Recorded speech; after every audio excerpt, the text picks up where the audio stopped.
This episode of the Offroad Podcast is sponsored by Warren Medical Gear Outfitters and Colby Valve. Off-Road Podcast, episode 392, Skinny Guy Campers. Tonight, Aaron is still tire shopping, Jeremy calls in sick, and Ben decides to get into fabrication. Welcome to the Off-Road Podcast, a podcast about everything off-road. We cover the news, review products, and interview people in the off-road industry. Your hosts tonight are Aaron, and my name is Ben, and welcome our guest, Justin. And welcome to the show. Hey, thanks, guys. Yeah, thanks for coming Yeah. on, Justin. So, Thanks for the Ben- invitation. Glad to be here. yeah. Yeah. Ben, tell me about your decision to get into fabrication. What's that all about? Oh, well, we had a moment of downtime at work today. And so we were at the boss's house, and he was working on his Jeep that he has a roll cage in, and he did not weld in the last bar that goes across the front of the dash. And so he decided this weekend that he was going to start doing that. So he has his dash all pulled apart, and I held the bar for him. And I was like, there, I'm fabricating. Oh, there you go. You held the bar. I held Wait, the bar. I saw those pictures. He had a granola bar and a bag of chips or something holding that bar in that picture. Yeah, I'm a lot better than a granola bar and a bag of chips. That's good to find out. I'm quite useful. Yeah. Yeah. So he's got to shave a little more off his off the bar to get it where he wants it to line up on there. And then he's all set to weld it in, and then it's reassembling his dash, and he might actually finally do his airbag recall. Because he's got yeah. I think the one that's grassing him. I can't remember. Does his Jeep? Did he custom build the roll cage, or is it? Yeah, can't he remember. He did do his own roll cage, and it's That's quite what I thought. intricate and very nice. He also did a B pillar delete, which I don't think I've seen anyone else ever do. But the cool thing is he still has his old B pillars, and they slide into a slot on the side. So he can, like, he'll pull them off, and it'll just be the cage in the half doors, and it's all flat all the way around the tub, which is pretty neat and different. It kind of looks like the older Jeeps did with because they didn't have the built-in pillars. Well, so you helped somebody else with their project. What else have you done? Have you done anything? No, it's been helping other people's projects, really. Okay. Right. I've done some 3D design. I had a buddy that wanted to make a morale coin, or like a challenge coin. Challenge coin, yeah. Challenge coin. So he's we played D&D together, and he's a former military guy, so he's had the challenge coins in the past, and he's like, it'd be really cool to have like a challenge coin to give people that have played at my tables, because he's getting ready to do some events this summer. So I spent a lot of time on Tinkercad and Photoshop, designing up some coins and printing those up. And then I've also been working on a rack mounted rock light, so that I have like a 45-degree angle light shooting off the side of my rack. So I figured I'd 3D print something up, and I'm just making it more complicated than it needs to be, because DIY. Eric says that the YouTube feed isn't working for him. It shows on our end that it's going out on both the Firearms Radio Network and the Off-Road Podcast YouTube, so I'm not sure what the issue is. Yeah, it could just be you're in Texas and they're banning YouTube now. Not likely. Yeah. Outside of that, just getting ready to go camping in the woods. We rented a cabin with our friends for the weekend. Hotel or hot tub and a stream, and no children or animals. It's just a nice weekend away. So I'm excited. That's this coming weekend? Yes, I'm so stoked. I'm like, I'm I'm to the point where I'm like, should I pack my bags? So, Yeah. Travis says that YouTube is working for him, so, uh, apparently Eric is just challenged. yep, he's special. Bethel boy. Well, what about you, Aaron? Well, since Jeremy isn't here this week, I figured I would fill in for him by doing nothing, and that's, pretty much what I'm doing is nothing. I've, sold some more stuff, which is gonna allow me to just get some tires coming. I can't wait any longer, so I'm just gonna purchase some tires. So now I'm doing the serious tire shopping. What do I really, really want since, I'm just spending all my cold hard money on tires. And besides that, guess where I didn't get to go today, Ben? You did go to work.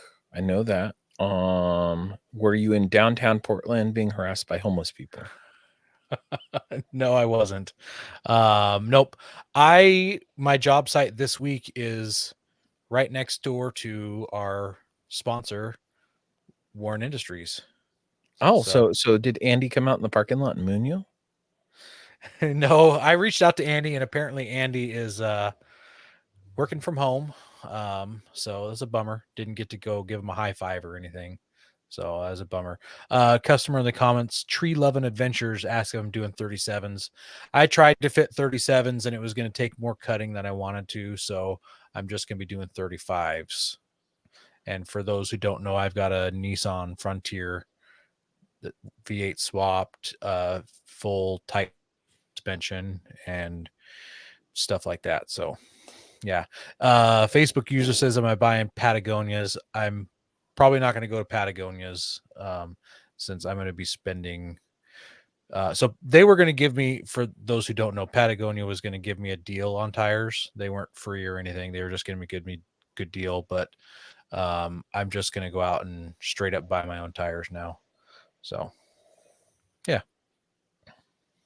Um, yeah, other than that, I've done diddly squat this week, unfortunately. How about you, Justin? Have you done anything off-road related in the past week or two? Past week or two, not really. Um, I took the Tundra out for about a 3 mile drive to knock off about 2 foot of snow off the top of it. Other than that, not really, no. So that's about it. A little snowed Um, in right now, huh? yeah, well, yeah. I mean, I was kind of feeling sorry for it. I hadn't moved since New Year's, so it was about buried in 2 foot of snow. So I took it about three Wow. miles down the road just to dust it off real good and then parked it back in the driveway. So that's pretty much it. So, I mean, I guess that was kind of off roady, I guess. But other than that, no, that's pretty much it.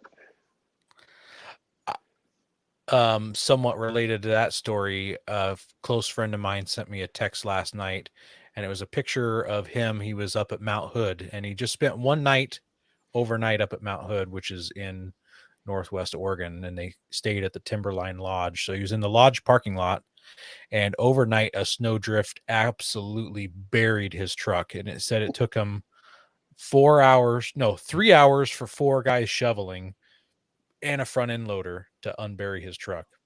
It was impressive. Do you want me to pull those pictures? Oh, sure. Yeah. If you want to pull up a couple pictures, we can show that.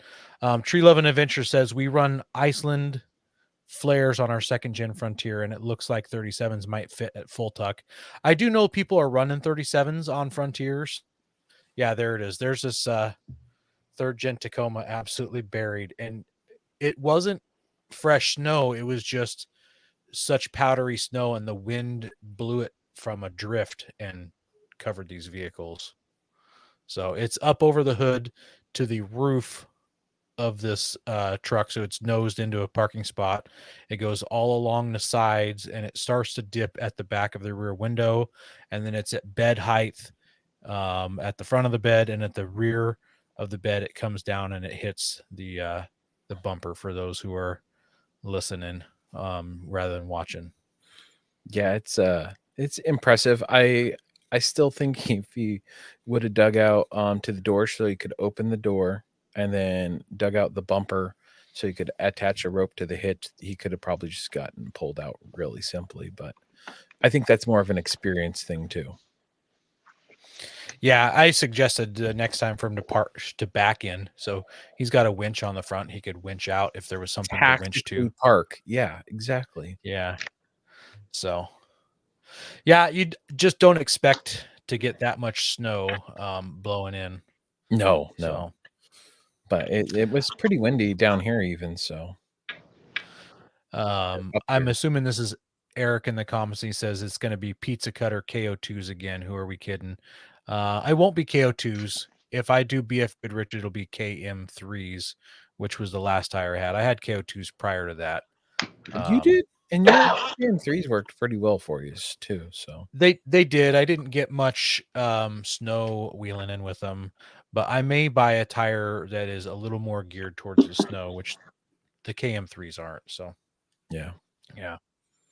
Well, I wanted to give a shout out to a new listener, Ray. I met him at a job site last week, and the very next day when I showed up to this job site and he was in the back of the machine shop, I walked in back there and I heard my voice playing over this big old sound system that they've got in their machine shop. So he was listening to one of our podcasts when I walked in. So that was kind of cool. So Oh, that's thought I'd cool. give a shout out to Ray. He's got a 2022, I think, 2020, 2021, 2022, something like that. Tacoma, I believe it's a TRD as well, and he's got a canopy on it and some stuff, and he's looking at getting some sort of camper for it. And I said, make sure you tune in next Monday because we're gonna have skinny guy campers on. So just so you know, I gave you a little plug there, Justin, to this customer of ours. Well, I should follow up from last week because I said I'd send out Josh's patch. And I sent like the reminder on my phone during the show, and it got mailed. And Josh sent us this, which is Mhm. very impressive picture from his maiden journey. Yeah, he's put a lot of work into that. He's been texting us and we've been following along in Messenger. So he built the whole tray on that. And so yeah, pretty neat rig.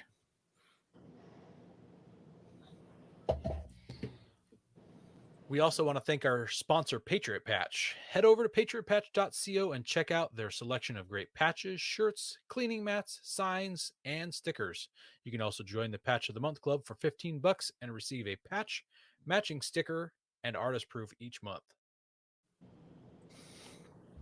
There's our February patch of the month, Seeking Love. So it's I just call these bazookas, which is absolutely the wrong name. This is probably some sort of anti-tank thing, but It should say from love from you, or looking for love from Ukraine or something like that. They've been using those a lot lately. well, I think they chose Seeking Love because like maybe it's a heat-seeking Yeah, anti-tank something or another. looks fun. Yeah.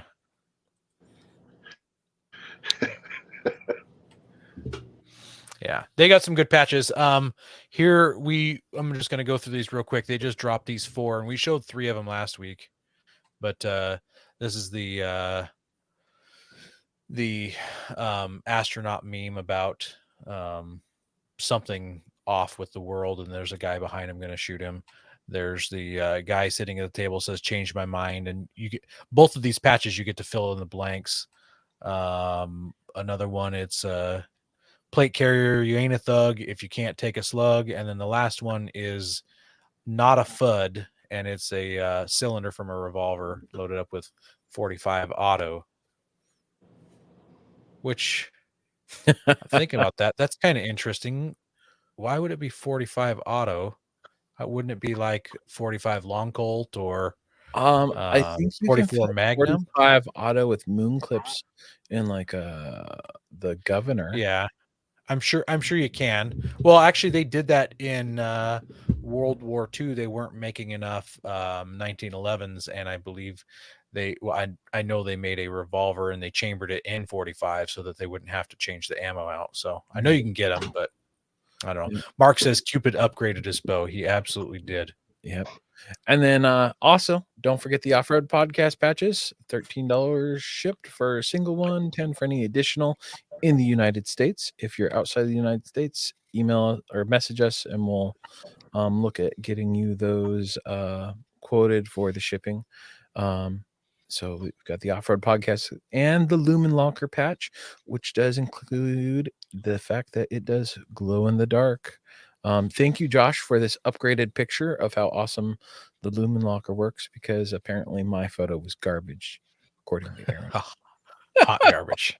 Hot garbage. Yeah. I took it with a potato phone. Forgive me. Yeah. Yeah, I've you did. upgraded since. So yeah, and then I think it's time for the news. What do you think, Aaron? Let's do it.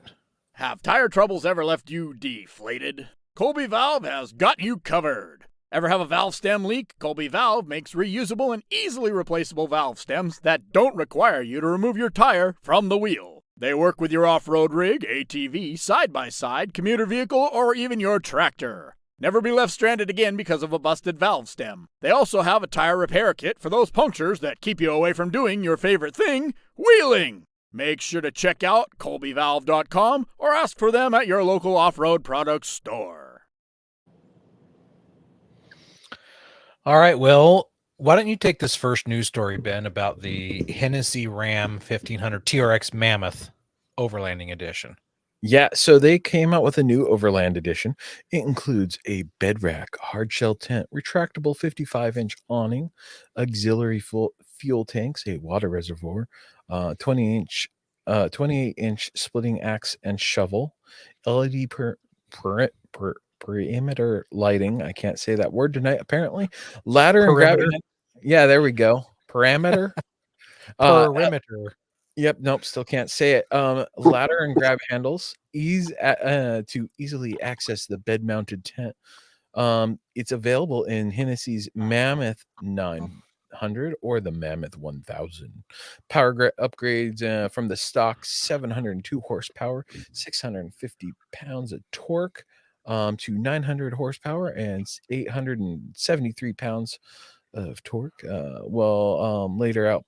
The latter outputs 1,012 horsepower and 969 foot-pounds of torque. That's a lot of horsepower and torque. Yep. That will get you. You can overland anywhere with that much horsepower, I'm pretty Well, sure. you won't have to worry about like trying to get up the trail with lockers. You'll just dig your way up the trails. Yeah. So with that, you'll sit in one spot and you'll make the earth revolve to where you want to end up, I think. Yep. They also offer the Stage 2 off-road package, which is 37-inch tires over the 35s, electric fold-out steps because sliders don't matter, and a front leveling kit so you can fit those 37s. The Overland Edition costs. It also comes with new bumper and lights as well. Oh yeah, bumpers and lights. Sorry, forgot that. Let's see. The Overland Edition costs $19,950 on top of the Mammoth Performance upgrade of $2,950 for the 900, or $36,950 for the 1,000, and roughly $86,000 for the donor vehicle, which brings it to a total possible cost of $165,000. How much are your dollars worth, boys? Much? That's a whole lot of money. Yes, it is. I think it's really cool and fancy, but I'm probably going to stay with my 4Runner. I'm not sure though who did the math on that, because the Overland Edition is like $20K. The most expensive performance upgrade is $37K, and then the $86K for the cost of the vehicle comes out to $143,000, and you said $165,000, so someone mathed wrong, but there might be some other extra $23,000. Yeah, maybe it's the upgraded the Stage 2 package. Maybe that adds. Yeah, so you have to have that Stage 2 as well for that. Yeah. So yeah, that must be it. I think that was another. If I pull it up here, you gonna run out and buy one of those, Justin? No way. No way. Okay, well, Yep, our 21,000, 22,000 for Okay. the stage 2. our next news story only gets more expensive. How can you overland for more money than that? Well, get yourself an Earth Cruiser. So a lot of people don't know, but Earth Cruiser is a local company here to us in Oregon, and they've been doing some really neat stuff for a long time. But most of their stuff is like the one on the screen, which is just a 2-door. I think this is their old Fuso chassis version. No, this is the new one. That's the new model. So the Okay. older version is a Fuso, and I'll let you continue from there. Yeah, you're right. Well, you can get the new version, which is the NPR Series Class 4 platform, which is a mouthful, but you can get that in a what do you call that 4-door cab? Dual cab. Dual cab, extra cab, super cab, club They cab. call I don't know. they call Earth Cruiser's calling it a dual cab. Dual cab. Okay. So basically, Earth Cruiser takes the Nissan chassis and cab, and then they put their own drivetrain, like entire drivetrain in it. So they get a Chevy 6.6 liter V8. It makes 350 horsepower, 425 foot-pounds of torque. That's not even half of what that Hennessy Mammoth truck is making, but honestly, that's plenty of horsepower for what these guys do. It comes with a 6-speed automatic transmission and a 2-speed transfer case. I guess the reason why I liked this article was because they've upgraded the chassis to include 4-wheel drive. So in the past, you couldn't. I don't know if you couldn't get 4-wheel drive, but it wasn't Standard. wasn't as easy to get it. And so now you get 4-wheel drive, and it says they use their own 4-wheel drive system, which was designed with widely available off-the-shelf components from the industry. So that means brakes, you go to a diesel repair shop or maybe even Napa, and you can get the parts you need rather than having to have something shipped in from overseas or things like that. So you can get it with front and rear locking differentials. It's got a 2-speed transfer case. Nope, pretty well set up. If you get the 4-wheel drive system, it includes the front and rear locking differentials. Oh, it comes standard. Well, you know what, Ben? Maybe we just need to reach out to these guys and have them on the show to talk about them, because I'm pretty excited. It's a neat platform. Mm-hmm. What I do want to find out is if, because 4 doors means maybe you need a bigger maybe you need a bigger sleeping area. So I've talked to them about them in the past, and it's like, no, it's 2 doors. There's not a place for your kids to sleep. So I'm just curious what that means for them. Yeah. Well, and that's I think that was even made when we had them on the first time about, you want more people, right? Yeah. But what's really cool is they're currently in use. So that 4-door dual cab is actually available in just that platform right there. And apparently several Oregon fire departments have them in use. And they're for like severe duties, like high axle water rescue vehicles. So I'm guessing they're driving down the river and scooping you up out of the water. I don't know exactly what it entails, but I can see that being used. Like flooding and stuff. Yeah, which we saw. What was it? F11 out of Texas when they were flooding down there, and they were out there in the deuce and a halfs pulling people out of their garages. Yeah. But it sounds like with Earth Cruiser doing that, they're still gonna continue to support the Fuso models if you own one. So it's not like, okay, new model, sorry, screw you guys. Yeah.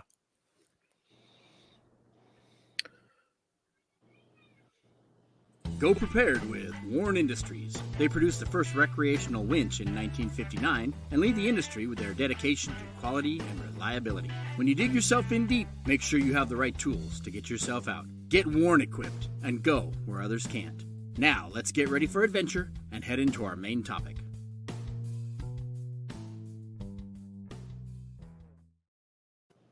All right, Justin. We always like to start this off with leaving you completely unprepared. With the Fast 5 facts, new or old vehicle? You might have missed that. New or old vehicle? Uh-oh. We're You're not muted hearing anything. somehow. Are we Say there? something. Yep, there we go. There we Okay. go. All right, new or old vehicle? To drive? Yep, What do I prefer? yep. Yeah, these are the sorry, you must not have heard. These are the Fast 5 facts. So we ask you real quickly, and you just have to answer new or old Completely vehicle. unimpaired. Yeah. Today newer. Okay. Today. Summer or winter camping? Winter.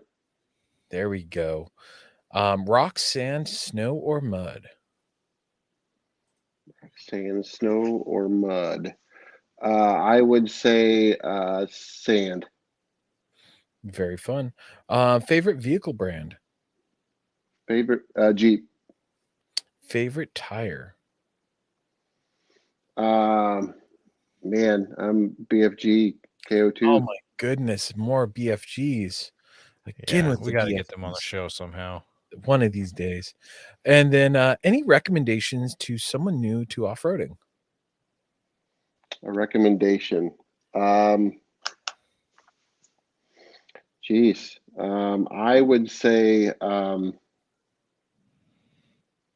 would go with someone first. Spend some time with someone before you pull the trigger on your own vehicle, and Good one. and just enjoy the ride with somebody else, and then help them fix theirs. Spend some time wrenching on theirs. Spend some time busting your knuckles on theirs and washing theirs, and then decide whether that's even something you want to do all the time. Oh, that's hilarious. I mean, that's my advice. That's good. Yeah. Well, what kind of rig what kind of rig do you currently drive off-road? What is your off-road rig right now? I have a couple, to be honest, because you can't just have one, right? So Nope. I have a 17 Toyota Tundra TRD Pro.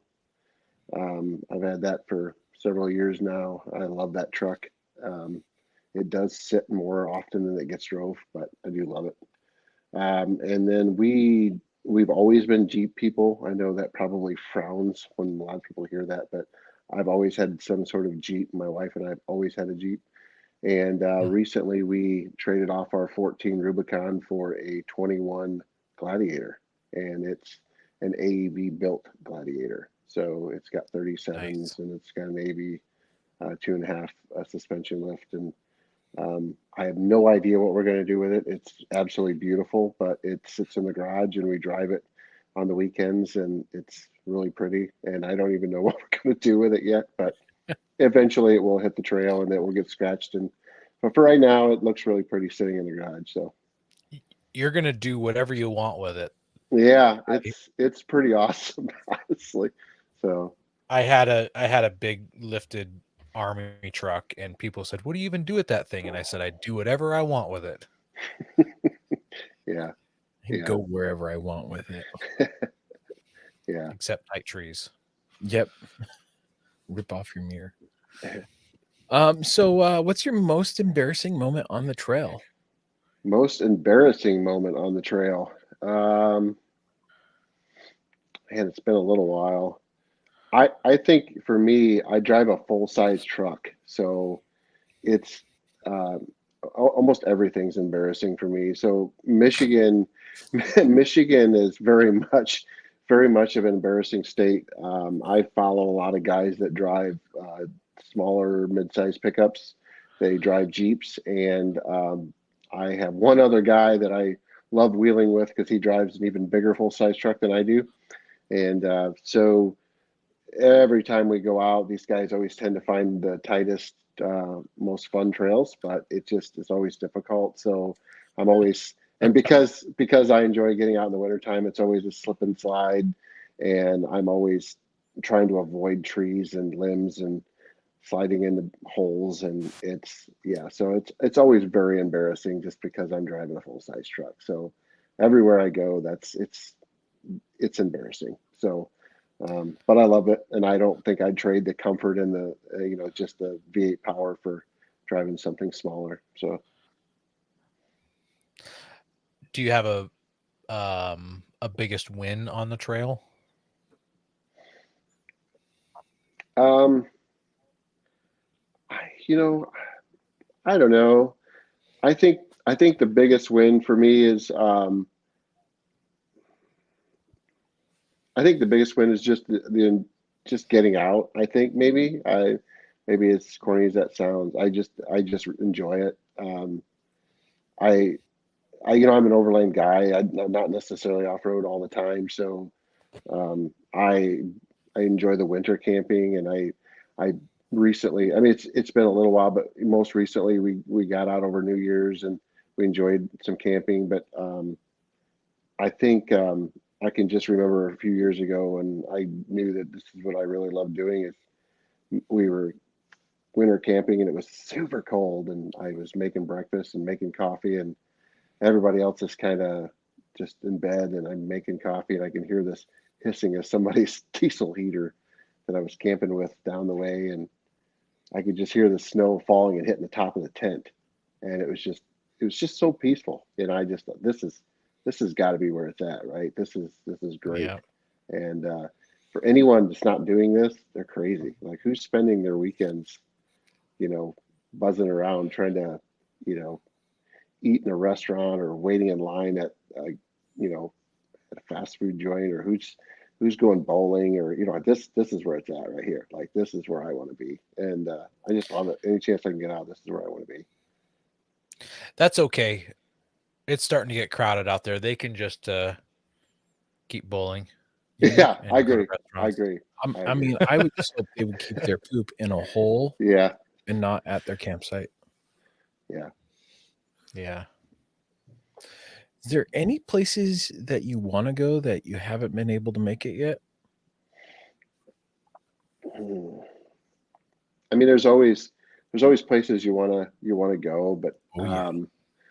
I so most recently for the business, we signed a dealer in Australia.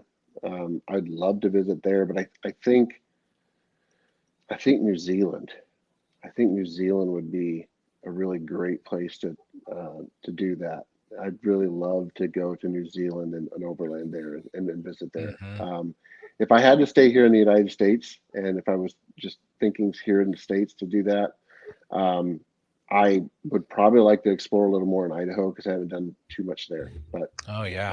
I want to put that on my list a little more. But I think there's just so much here in the U.S. It's incredible. Everywhere you turn, it's beautiful here. So I don't have to travel too far from the U.S. to do that. But Yeah. if I was just to pick anywhere, I kind of think at this point New Zealand would be amazing. I think to visit. So I was I can't remember who I was talking to, or someone had said something about going to New Zealand, and like the south side of New Zealand, they rent out like overland vehicles.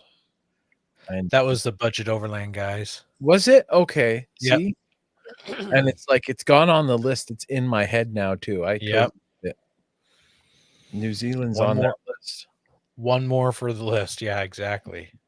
It's only building bigger and bigger as much as I Yeah. knock it down. As And often getting more and more expensive. yeah. yeah, Yeah. Well, let's switch gears here and talk about Skinny Guy Camper. So for our excuse me, for our audio listeners who aren't going to be watching online tonight, can you describe what your camper looks like when it's closed and open? so the Skinny Guy Campers in was just basically designed with the idea that it wanted that like I'm back up. So Donovan Fredrickson, who is the designer of Skinny Guy Campers, kind of birthed the idea that he wanted a camper that was fully featured. That means it had everything that you could possibly imagine in it, similar to what you would get in maybe a recreational vehicle. And he wanted that in a cab high styled camper, something that basically looked like a truck cab. And that's how Skinny Guy Camper looks when it's closed. So when it's completely closed, it looks like a truck cab. So if you can imagine like a modern day truck cap, or like these aluminum caps from earlier days, that's very much what a Skinny Guy Camper looks like. It's cab high. It follows the same profile design as the side of the truck. It sits on the truck bed rails of the truck. It doesn't. It's still retain. You can still retain your tailgate. So a lot of slide-in style truck campers, you lose the tailgate. With the Skinny Guy, you get to keep your tailgate. So that's the way it's designed. So it's very, very much looks just like that.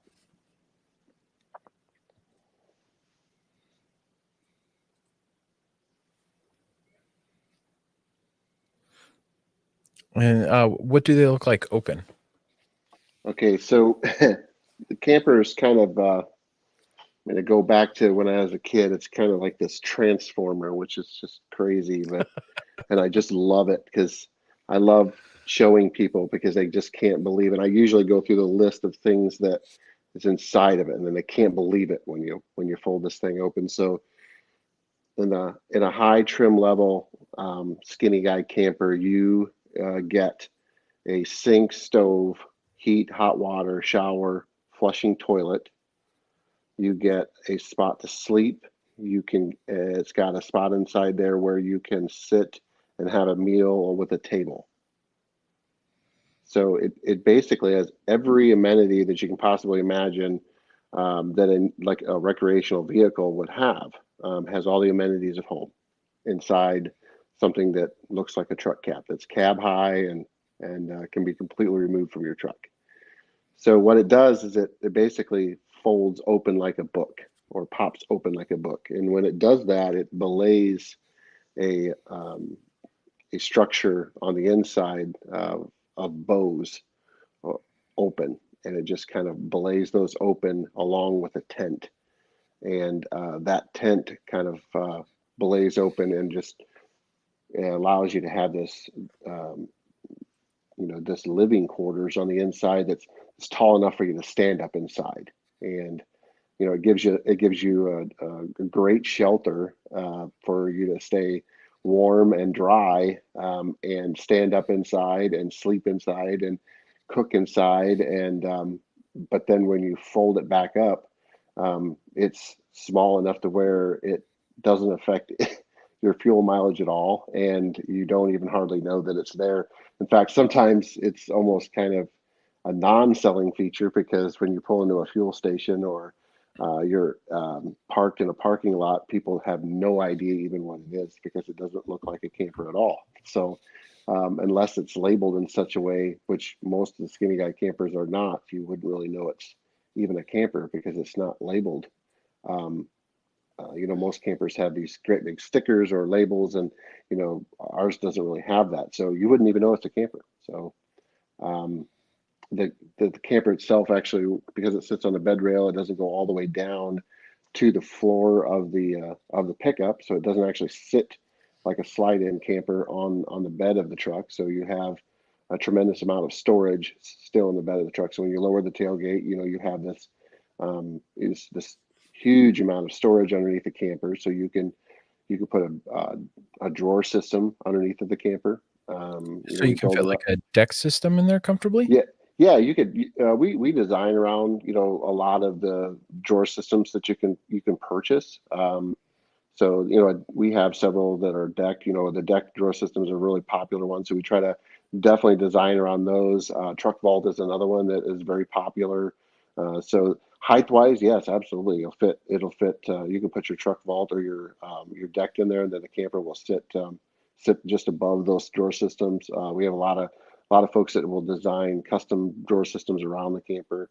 Some folks just use totes, or they'll use cases or those kind of things and slide them in underneath. And I have one gentleman who has a gigantic, just a big slide, and his is just bolted to the truck bed, and he pulls it all the way out, and he just puts all his cases and he cooks off of it, and it's really kind of a neat setup. But yeah, it's great because you have all this huge amount of storage that's underneath of it. Yeah, those truck slides are really handy. I've installed a couple of them in the past, and it's nice, and they hold something like 500, 600, 700 pounds, so it's not going to bend. Yeah. So he likes it. What size trucks do you guys make campers for? So initially, when we started, it began with the 6.5 foot truck bed, which is for a full size pickup. That's kind of our flagship. We spent most last year selling that particular size, but we make them for pretty much everything now. We make them for an 8 foot full size, which is the 6.5 foot camper coupled with a storage box. And the reason we've done that is because we wanted people to be able to have an extra bit of storage. We didn't really want to design an 8 foot truck camper, but we really like that because now if you have an 8 foot truck bed and you buy a 6.5 foot camper and you want to sell your 8 foot truck, you can still keep your camper. You just take the storage box away and slide your 6.5 back in your 6.5 foot full size pickup. So Gotcha. it's modular in that way. We make them for the 5.5 foot full size. It's for like the Tundras and the F-150s, and so a lot of those. That one actually, we measured that one out the other day, and it's actually got just a little bit more floor space. Interestingly enough, just a few more square inches, but it's huge on the inside. That one is designed in such a way that it has a flip out that goes up and over the cab of the truck when it's open. So that's where the kitchen actually sits. So it really opens the space up a bunch. And a few of the other campers, the smaller campers, are actually designed in such a way that it has a flip out up over the cab. We make them for the mid-size trucks for like a Tacoma or a Ford Ranger. And we make them for a short bed or a long bed. The long beds are designed the same way the 8 foot full size are designed. So they have a storage box coupled with like a 5 foot short bed camper. And then we make them for a Jeep Gladiator. The Gladiator is kind of a special camper. It's designed specifically for a Gladiator, so it follows the same lines and heights of the Gladiator. It only fits just the Gladiator, so it looks really great on there. It was designed because it was designed for the Gladiator. It really looks handsome on there. I gotta say, Nice. it has a lot of room. The sleeping space is really great in there. And then eventually this year's project, I believe, is a 4.5 foot camper for Rivian. And then also we're hoping to make that work with the new Ford Maverick. And then it's a popular truck. So that's what we're kind of hoping to couple it with. So that's this year's project. So, and there's a lot of other ones in the docket too, but I don't want to talk about those just yet. So I was gonna make a Ford Maverick joke, so that's great. That's awesome that you're doing it because the Maverick is absolutely exploding. I'm seeing them everywhere. I could totally see people sliding these things in the back of them. Yeah. I like the Gladiator version. That is very sleek. Yeah. You covered just about every truck other than the Honda Ridgeline and the Hyundai Santa Cruz, I think it is, which isn't really a truck in That's my the look book, of those in the queue. yeah. Well, we're hoping the Ridgeline will get covered under the 4.5, but yeah. that just, it's going to take some research to figure all that out. Yeah. One thing I wanted to ask when we were talking here about trucks, what if I've converted my truck to a flatbed, so I've got a tray or a flatbed. How can I make your camper work because I don't have bed size to sit on? So the basement, itself, um, in the basement, for those that can't see what we're looking at, so the basement is basically this modular section of the camper that kind of hangs below the bed rails of the truck. The basement is what houses all of the plumbing components of the camper. So it has it houses the black water tank for the flushing toilet. It has the fresh water tanks. It has quite a bit of the plumbing, like the macerator for the flushing toilet. It has the water pump. So it has quite a bit in there. That can actually be unbolted and dropped out. That's really, really strong. It's made out of the same material as the rest of the camper is. So you can literally set that camper on that basement.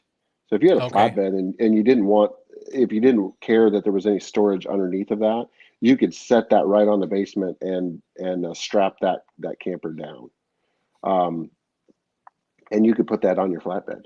It's not going to hurt the camper at all. In fact, it's shipped on a pallet when it's sitting on the basement. So you're not going to hurt it. Yeah, just like that. So if you wanted to set it on your flatbed just like that right there, you could do that. If you wanted to build I it up, you suppose could you could do that. I suppose you could build it up with a couple toolboxes that you see on work trucks too, like storage boxes that are accessible from the bed sides, the outsides of the bed sides. Hmm. So I guess that would Yeah, work too. and our SEMA truck was a custom flatbed. We didn't have it on Nice. the camper, so it was a custom flatbed, and it looked really nice together. So yeah, absolutely, it was a Tundra with a custom flatbed, and we put the camper on it. People wanted to see it; they asked about it, so we built the truck that way and put a 6.5 on there, and it looked awesome. But it looked very much like it. It had tremendous amount of storage on the outside. The camper set on it, and yeah, it worked really, really well. Awesome. So when I was perusing your website under the story portion or the about us, it mentioned that man, excuse me. It mentioned that you guys had a mutual distaste for quality issues that plague modern RVs. Can you explain what some of these quality issues are that modern RVs have? I think the biggest thing for us as a whole at Skinny Guy Campers is that we wanted to design something that was different in its in its entirety. So a lot of RVs are built out of materials that over a period of time can break down, and they're built in ways that are really fast moving at a fast pace, and because of that, the quality is not it's not as good, and we a lot of us have come from that industry, and we didn't we're not a fan of that. We would rather have something that is going to last forever. And this is we just kind of feel like Skinny Guy now, and some would look at that and say, well, it's a tent. Well, okay, it is. But if I can say this, if I have to have a customer call and say, well, I need a new tent after 4 or 5 hard years of use, I kind of feel like that's a real small portion of a replacement. If they beat this thing so badly that they need a new tent, then we'll work on getting them a new tent so they can go after it. But the truth of the matter is the rest of the camper is built out of aluminum, stainless steel. It's nuts and bolts. It's rivets. There's no wood product in it. There's no glues. There's no staples. There's no Mhm. screws. So the rest of the camper in itself is absolutely going to last a lifetime. So if we have to put a new tent on it in 4 or 5 years because it's ripped, it's torn, and they've used it, I'm happy for them. I'm absolutely happy for them, and we're going to work with them on just getting a new tent for it. And it's a real small portion to throw another tent back on that for them so they can enjoy it for another 5 to 10 years, however long they want to enjoy it for. So for us, we want to make sure that something is really extremely good quality. So you can pass that on and continue to use it. We don't want something that's just slapped together. Everything is definitely, we take everything, and when we look at a product and the products that we use, we want to make sure that they're the utmost quality, and that's really what we want at Skinny Guy. When we get it to the field, or customers get it to the field, we want to make sure that the products that we're using is not going to fail them. So Did that sound like a sales pitch? that Didn't sound sounds like a sales pitch, did it? no. It sounded like you believe in the product you got. Yeah, Um, and we do. Eric in the comments is ready to buy one. He just needs to win the lottery. Well, the nice thing, there's a lot of bang for your buck compared to buying like an RV, where like I've experienced it with like my teardrop trailer. The floor rotted out because of moisture. So it's you don't have to replace a floor because it's metal. Yeah. My wife and I have spent 67 nights in the Skinny Guy camper since May. So we've been to Baja, we've been to Maine, we've been to Florida, we've been to Oregon, 67 nights across the country last year. From to shows to visiting dealers to so we used it. And a lot of folks will travel and they'll use a hotel, or they'll stay with friends. Not us. We would prefer to. As silly as that sounds, if we could pull into a campground and just use a campground, we would just use the campground and we would stay in our Skinny Guide. And the reason we'd use a campground, a lot of times when we were visiting shows, we'd have a trailer, so we couldn't really just disperse camp. But we would, but a lot of times that's just what we do, because we wanted to use the product as very much as we possibly could. You can't speak about a product, I feel, if you don't use it. So we wanted to be able to use it. What do what do they usually weigh? So the heaviest Skinny Guy camper at this point is a 6.5, and if it's fully kitted out, so that'd be a kit and caboodle with a Primaloo. That camper dry is 1,030 pounds. So I think I figured it up for a customer today. That camper is going to weigh in at just a little over 1,300 pounds wet, when it's got all the water in it can handle.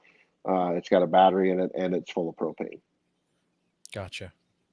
So I've got a buddy. He's got a Chevy Colorado, but he's got the AEV package with the softer shocks in the back. I think that's a 5.5 foot bed. Do you know what like a base model of that would weigh?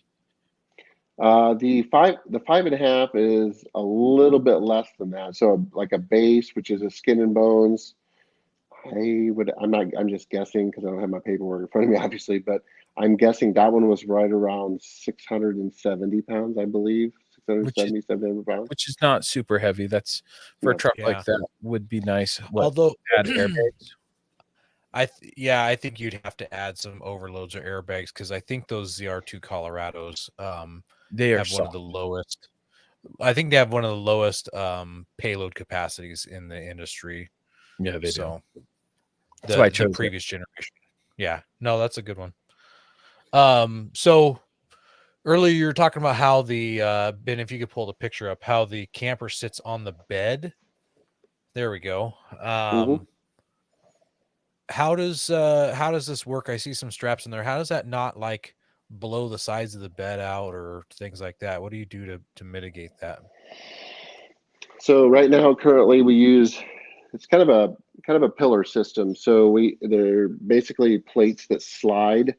There's two plates that slide against each other, and one gets bolted down to the truck bed itself.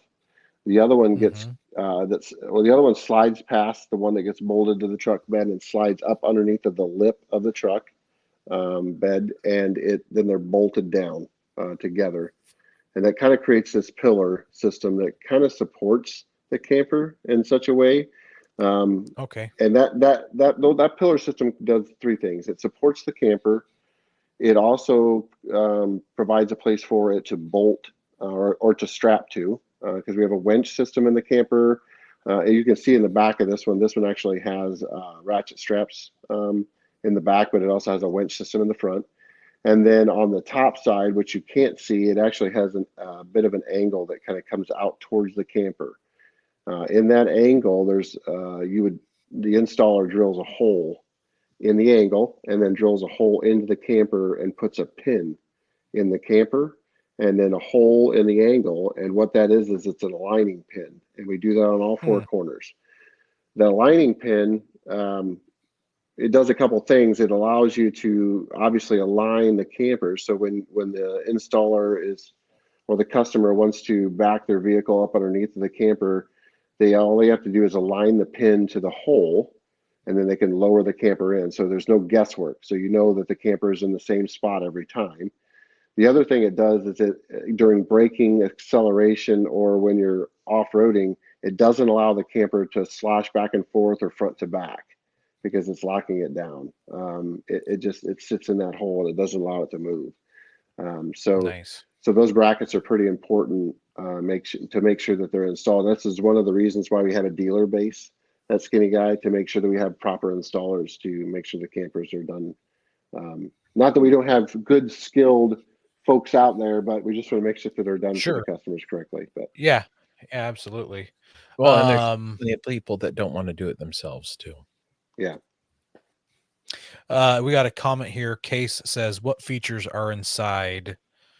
I know you'd mentioned it earlier, but maybe Case came in a little late. Can you tell us what amenities you can load your camper out with? So we have three trim levels. So this one here you're looking at is a kit and caboodle. We have 3 trim levels. You can start out really low.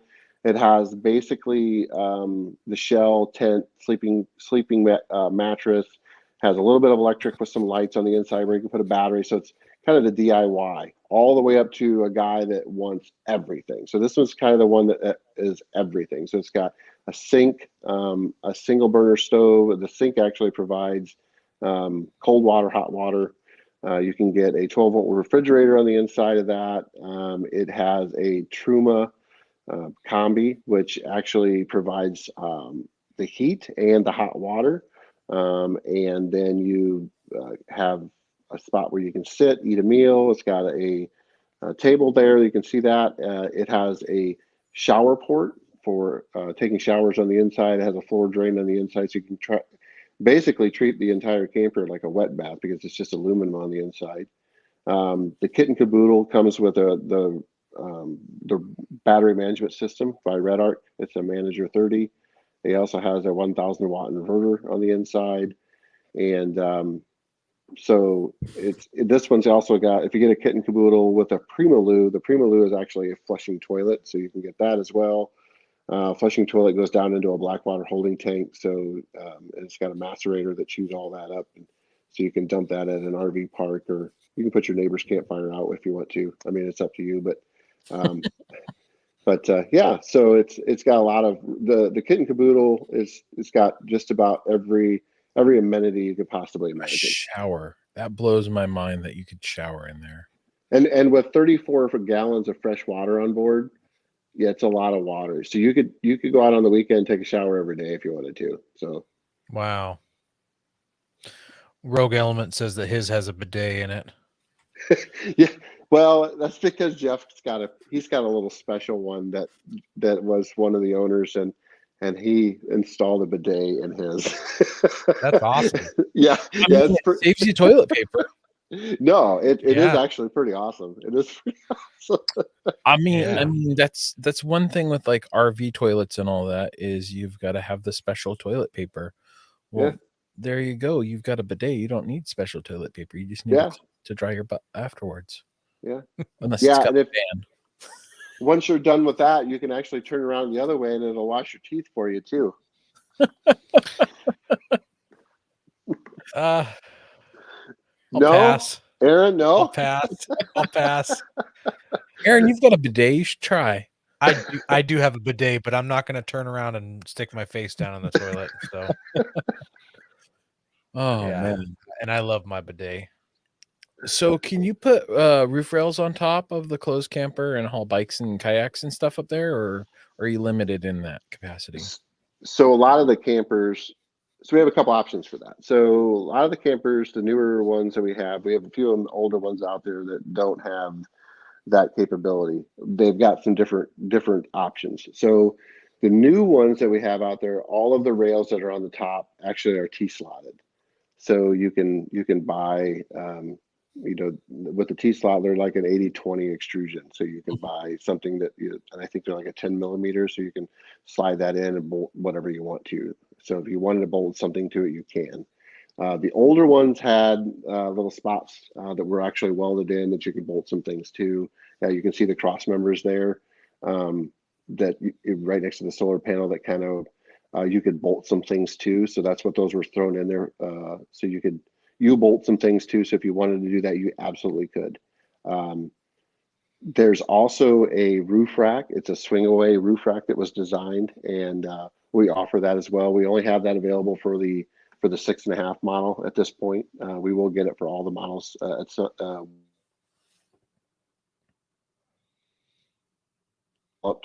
we built them all. We're really confident in those. Some of those options will be finished as well, but it's a really that one says Donovan. Yep, there you go. That's really cool. So Donovan actually uses this on his camper. That's his fly rod case, and then he puts his raft on there, and then he can slide his raft down off of. That's really super handy for those that like to carry their boat and stuff. I also have a dealer in Albuquerque that actually bolts. He's got one of these. It's kind of like a big spaceship looking thing that they carry on top of vehicles. It's just the fiberglass egg boxes. Yeah, kind of like I don't even remember what the brand was on that. Just Thule makes like a cargo box. Yeah, I think it might be a Thule actually. And then he puts his in kind of that same spot that Donovan has his fly rod box there, and then he puts surfboards in his wetsuits and things like that in his, and then it pops out of the way, and he really likes that. Then he can carry a bunch of extra stuff on top of his. So nice. I read on your website that you've got some sort of rainwater catchment system. How does that work, and what do you do with the collected water? Does it filter it? You have to filter it yourself. Is it Brita? Does it go to the bidet? Wow. I mean, it can. So when the camper's open, all around the bed of the tent, or the bed of the camper, there you go. So all around the edge of that, the cantilevered part of the camper is the bed. All around the edge of that is actually a gutter. And closer to the tailgate end of the camper, they're basically little downspouts, caps. And you can take those downspout caps off, which you should every time you set the camper up. That's just part of my process when I set the camper up. When you do that, you can collect the rainwater there. So if we get any kind of rainwater at all, you can collect the rainwater. And once you do that, we actually have an intake port, and you can take that rainwater, if you collect it, into a bucket or into a jerry can, and you can suck that water using the internal pump for the camper through that intake port and suck it into the camper, and it will fill the fresh water tanks for you. Nice. It's probably not the most ideal thing to do that necessarily with rainwater. So what we've developed, and we do an installation for it. It's an option. We have a UV filtration system that you can have installed in the camper that will filter that water. The great thing about that is if you're not using it for water filtration and you're in an area that's not great for rainwater, you can get a jerry can and go down to a lake or stream, collect your water, and bring that back and refill. We were in Mexico, had to do that, ran out of water while we were there.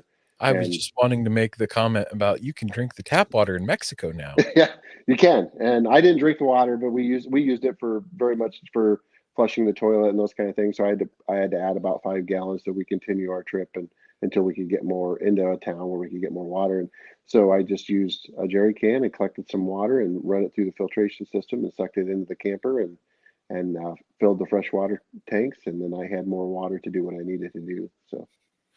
So I saw with the fly poles there. At first, I thought there were an awning, and I was like, "Can you run an awning on the side of the camper?" So we've got a couple different options. Currently, you can get through us an awning bracket that mounts in the same way as the bed or the shoot, lost my train of thought. It actually mounts in the same way as the that what we were just looking at there, that where it mounts. Yeah, there we go. The swing away The swing rack. out. Yeah, it mounts on there. So you can either get the awning brackets or you can get the swing away rack there for what we're offering. Now, there's lots of different things. Donovan's got lots of different things that he's played with over, and that's on our YouTube channel. He's got lots of different things that he's played with. But for my setup and one of the brackets that we sell through Skinny Guy, they mount to an L track, which is the same way that this mounts. It's on an L track on the side. And what that does is it actually swings out about 45 degrees. It allows you to get access to the latches to the camper lid. And it also allows the when you open the camper, it allows the struts to you kind of miss the struts with your awning. But you can put a 180-degree awning on the side of the camper there.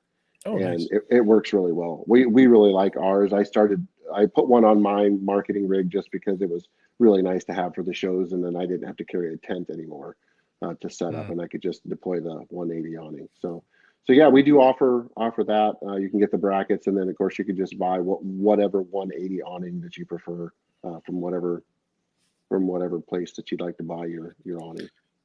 Can you swing the 180 awning to the rear or to the front? Like you could do one or the other. It's usually when you have a 180 awning on the side of your rig, you pull it forward towards the front of your vehicle and it covers the doors. But on your setup, could you have that awning so it pulls 180 degrees towards the back, towards your towards the tent? Yeah, so my 180, when I mount it to the side of my 6.5, in the case of looking at the truck there, Donovan's truck, I have a truck that's very similar to that. My 180 actually stretches from the mirror in the front, and it goes all the way to the rear of the camper when it's deployed. And wow! It mates to the bed. So that's how big my 180 is. So okay, yeah. So I just kind of position mine. Now it hangs when it's closed. It hangs back just a little bit past the back of the camper, maybe just a few inches, but not enough to really where it doesn't look odd or anything like that. But yeah, it works really well. So something I thought of that we didn't describe for our audio listeners is the entrance. It's you don't enter through the back or underneath. You actually enter from the side, like up on the bed rails. That's pretty awesome. I really like that. Like my only thing I thought of was with that, is there like an awning or a cover so that like you don't open the door and you get rain in right away, or is it just because of how you can shower in it essentially, it's not that big of a deal? Well, as of right now, the 6.5, we have a few of these 6.5s that are out there yet that very much look like what we're looking at here on the screen. So there isn't anything on there. Some of the newer campers that we've developed for the future will have they'll have something like what we're talking about. They'll have something over that area. It took us a little bit to develop tents. Skinny Guy has always been big on making sure that everything's kind of built here in the U.S. So finding a tent manufacturer in the U.S., believe it or not, is not extraordinarily easy. Nope, not at all. So it was a little tough to find that. So to get the tent built, the tents are really good. Just trying to get them to what we wanted wasn't really easy.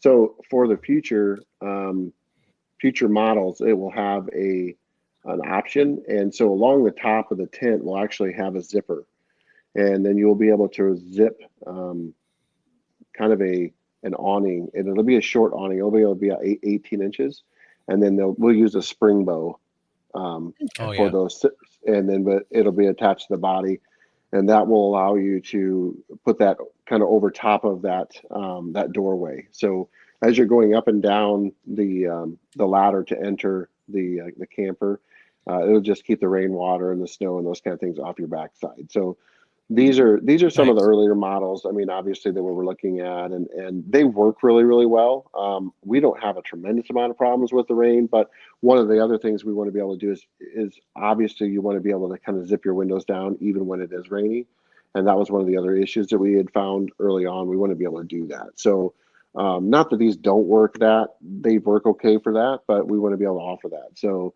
that will be an option, but it is going to be available as we begin to make some of the other models. So improvements over time. That's definitely something we think about here in the Pacific Northwest is the rain. Yes, yeah. When is it not raining here? Apparently, the summer. Yeah, the summer. Yeah, most of the summer, anyways. Yeah. So, are you going to be at any overland rallies or overland expos in 2023 where some of our listeners can try to seek you out and check out some of these in person? Well, like most manufacturers and overland enthusiasts, we usually attend all the large expos. So we'll be at all of those in some capacity. We have a few dealers out there that always carry the product and they always have it with them. We always try to be there also with either a large booth, small booth. With this year being, we have some new product out with some of the newer models. We'll try to bring some of those newer models out so folks can see them. So we'll be at West and Mountain West and the Pacific Northwest show, and then of course East in October when that happens. And then we have some of the probably shows that most haven't even heard of that are expos, but one of the first ones we have a newer show that's been going on for about 4 years now, which is in Florida. It's in Stark, Florida. That's coming up here first part of March. Who doesn't love Florida in March? But if you've never been, what's that one? Pretty nice. What's that one called? I've never. Yeah, it's pretty new. It's actually the it's at the Southeast Overland Expo, Off-Road Expo. So it actually started about, I think, 5 years ago, and it's growing. It's growing in leaps and bounds. I imagine with the few restrictions they had during COVID in Florida, that was a hot spot to go and do those. Yeah, it actually started in a smaller venue and they moved it to a bigger venue. And the bigger venue last year was at a kind of this airport. They have an off-road park there, but it's really big. It's just outside of Stark, which is in North Florida, and it's great. Really nice venue, and we really enjoyed the show last year. It was of course we camped there too. You know, it's like a lot of the expos where you can camp. We really enjoy that. The More Expo, which happens in Springfield. I don't know if you guys have heard of that one, but that's always a great show, and we've been attending that one the last couple of years, and I've been doing that one even longer, just my personal self, just because it's so close to us. But great show, so we'll be there at that one, and then so we'll have a few local rallies, but we'll probably get that on our website as we kind of work through all those. Going to try to do a Canadian show this year. Come up and see some of the Canadian folks this year, and we've had a few ask, and we just haven't been able to get there. Just always busy, always try to get there. We did a lot of shows last year. We're going to try to do as many this year, but yeah, so we'd love to do as many as we possibly can. So if anyone has any suggestions on something they'd like to see us at, send us over a suggestion on our info email. So before the show we had talked because of the Northwest Overland Rally, there is the BC Overland Rally, which is the following week, put on by the same people. So might be worth Just- considering that one. Yeah. just outside Yeah. of Vancouver. Yeah. Oh man, that would be rough to have to go to Vancouver and do another show. Yeah, Yeah. that sounds terrible. Terrible. Very terrible. And then I assumed you said you had a SEMA truck. Are you going to be at SEMA again this year? I think that's the plan. That's the plan. I don't know what we're taking as of yet. I don't know. I think I know, but I'm not 100% sure what we're going to be taking. He's got to have the SEMA rush and do it in 2 weeks prior, right? Yeah. Don't worry about it. SEMA's 10 months away. Just 10 months wait away, yeah. 9.5 months and then worry about it. Yeah.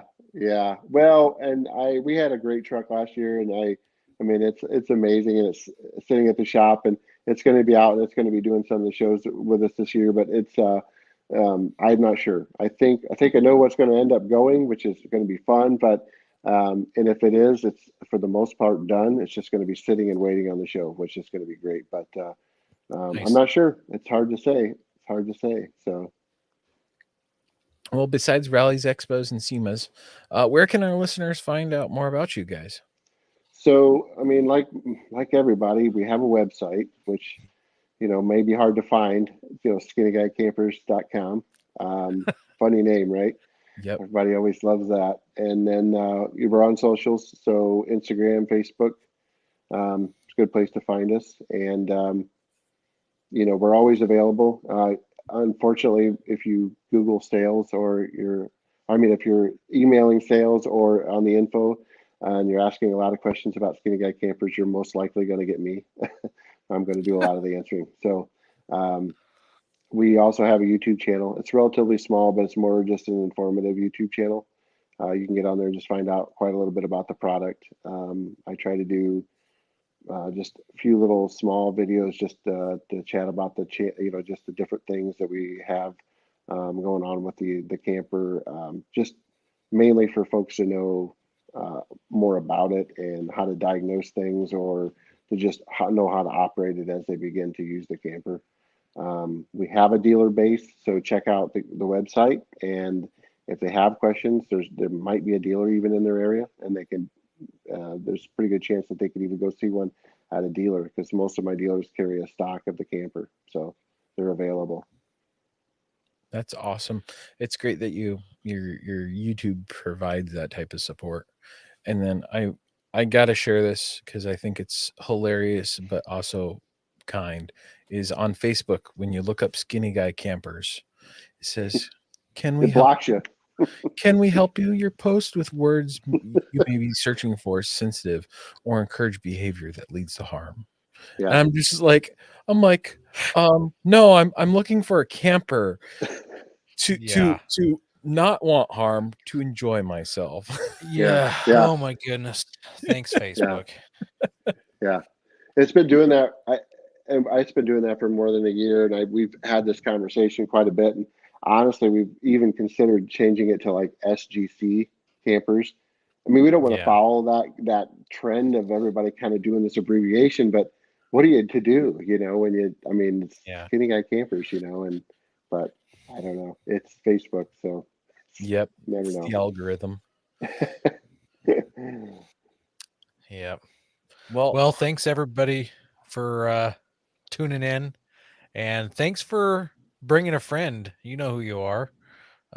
We appreciate you guys, and if you haven't brought a friend to check out the show, bring a friend, have them watch, have them listen, have them tune in. It's almost always a good time here. We didn't get any good digs in on Ben this week, so I'm going to double down next week. Ben, you better not call in sick.